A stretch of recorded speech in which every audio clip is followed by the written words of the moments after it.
Bayangkan ini, kamu terjebak macet Jakarta, motor di mana-mana, panas, jalan tidak rata, lalu lampu hijau menyala. Kamu injak pedal gas, dan Mercedes AMG kecil ini melaju halus, bertenaga, dan penuh percaya diri. Ini bukan mobil pamer gaya supercar. Ini soal kecepatan yang cerdas. Inilah Mercedes AMG A35 2026, dan hari ini saya akan jelaskan kenapa hatchback AMG ini justru jadi salah satu pilihan paling pintar untuk dibeli di Indonesia saat ini. Kita mulai dari harga, karena posisi mobil ini sangat menarik. Di Indonesia, estimasi harga on the road Mercedes AMG A35 2026 berada di kisaran 1,3 sampai 1,45 miliar rupiah, tergantung pajak dan opsi. Di Amerika Serikat, harganya sekitar $50.000. Di Jepang, berada di kisaran 6,8 sampai 7,2 juta yen.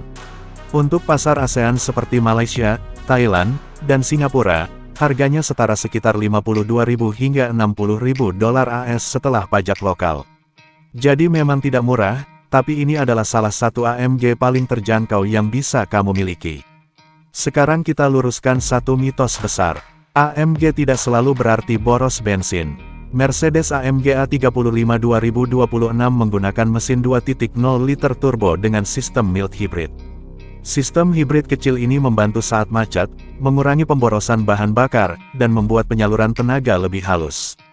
Dalam penggunaan kota di Indonesia, konsumsi BBM realistisnya sekitar 10-11 km per liter jika berkendara normal. Di jalan tol, saat kecepatan stabil, bisa mencapai 14-15 km per liter. Untuk mobil AMG dengan tenaga lebih dari 300 tenaga kuda, ini tergolong efisien.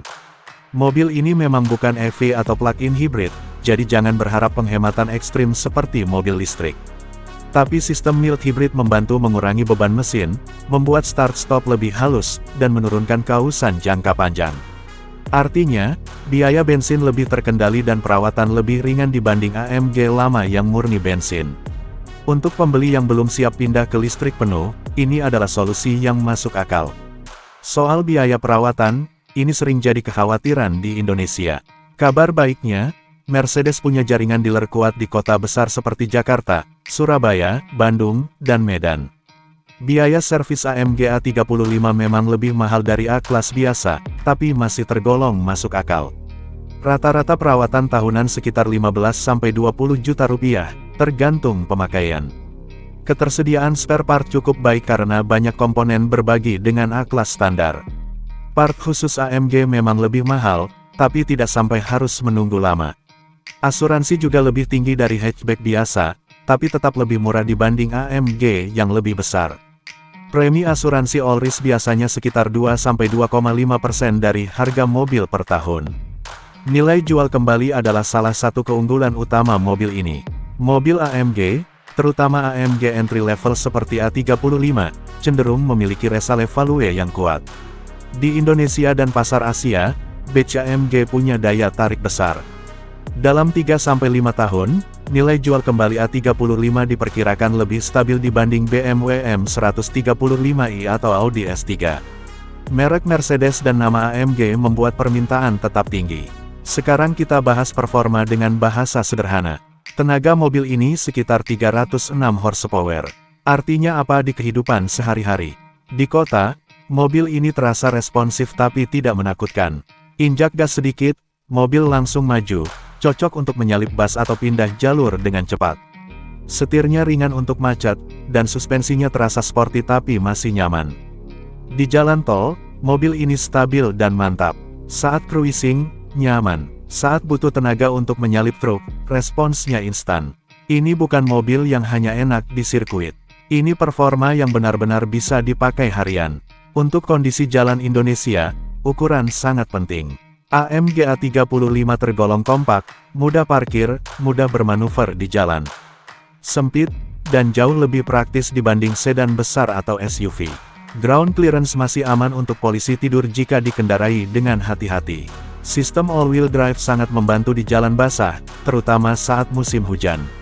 Macet, jalan rusak, pengereman mendadak, mobil ini tetap terasa terkendali.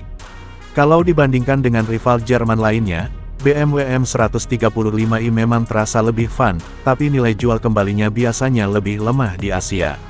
Audi S3 menawarkan interior mewah, tapi perawatan dan ketersediaan part di Indonesia bisa lebih menantang.